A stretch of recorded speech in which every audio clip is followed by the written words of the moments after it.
Imagina só o chão de uma fábrica. Aquele barulho constante, a energia, tudo em movimento. E bem no meio disso tudo estão elas, as máquinas. Elas são o coração da indústria, mas, vamos ser sinceros, também podem ser um perigo. E para garantir que essa relação entre gente e máquina seja segura, existe uma regra de ouro no Brasil, a norma regulamentadora 12, a famosa NR12. Bora entender o que ela realmente significa?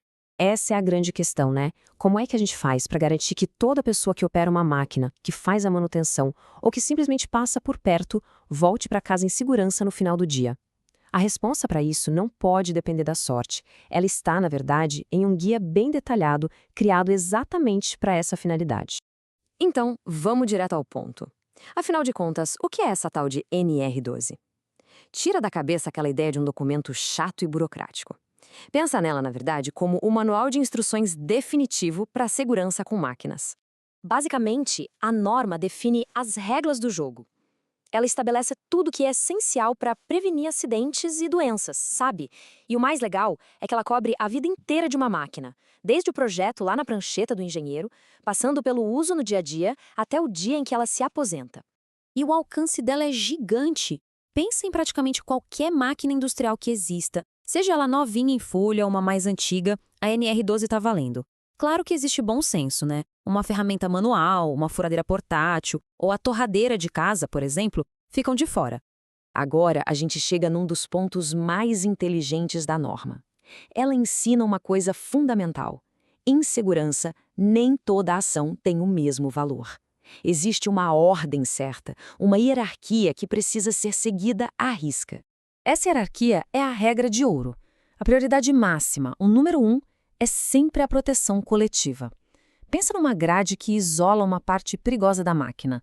Ela protege todo mundo que está ali, de uma vez só. Se isso não for o suficiente, aí sim vem as medidas administrativas, como treinamento e placas de aviso. E só por último, como a linha de defesa final, é que entram os EPIs, os equipamentos de proteção individual. A mensagem é muito clara. Nunca se deve depender só de um capacete, quando uma barreira física poderia ter resolvido o problema na raiz. Ok, a teoria é ótima. Mas como é que isso funciona na prática, lá no chão de fábrica? Vamos dar uma olhada em alguns sistemas de segurança que a NR12 exige. Aqui, a gente tem 3 pilares que são cruciais. Primeiro, as proteções físicas. São as grades, as portas, as barreiras que criam uma distância segura entre a pessoa e as partes perigosas da máquina. Segundo, segurança elétrica, para garantir que ninguém tome um choque. E por último, aquele botão vermelho que todo mundo conhece, a parada de emergência. Ele tem que estar sempre ali, fácil de alcançar, pronto para desligar tudo num piscar de olhos se algo der errado. E olha só o nível de detalhe da norma, é impressionante. Quem diria que até o ângulo de uma escada de acesso a uma máquina é regulado? Pois é. A escolha entre colocar uma rampa ou degraus não é só uma questão de aparência. É uma decisão de engenharia baseada em ângulos bem específicos para garantir que o acesso seja o mais seguro possível. Um ponto fundamental da NR12 é que segurança não é uma tarefa para uma pessoa só. É um trabalho em equipe, de verdade, onde cada um tem o seu papel. A responsabilidade aqui é compartilhada. De um lado, a empresa precisa fornecer máquinas seguras, com a manutenção em dia e oferecer treinamento de qualidade. Do outro lado, o trabalhador tem que seguir as regras, não pode improvisar e mexer nas proteções. E um ponto super importante, tem que avisar na hora se encontrar qualquer problema. É uma engrenagem, sabe? Se um dente quebra, o sistema todo pode parar. Isso leva a gente para o último pilar, que talvez seja o mais importante de todos, o fator humano. Porque no fim das contas, uma máquina super segura só é segura de verdade se estiver nas mãos de alguém que sabe o que está fazendo. E a NR12 leva o treinamento muito a sério, não é algo opcional. Ele tem que acontecer antes do trabalhador sequer ligar a máquina pela primeira vez. Tem que ter teoria e prática. E claro, sem custo nenhum para quem está aprendendo. E não é uma coisa que se faz uma vez e pronto. Mudou a máquina, mudou o processo, então é hora de reciclar, de aprender de novo. Segurança exige conhecimento sempre em dia.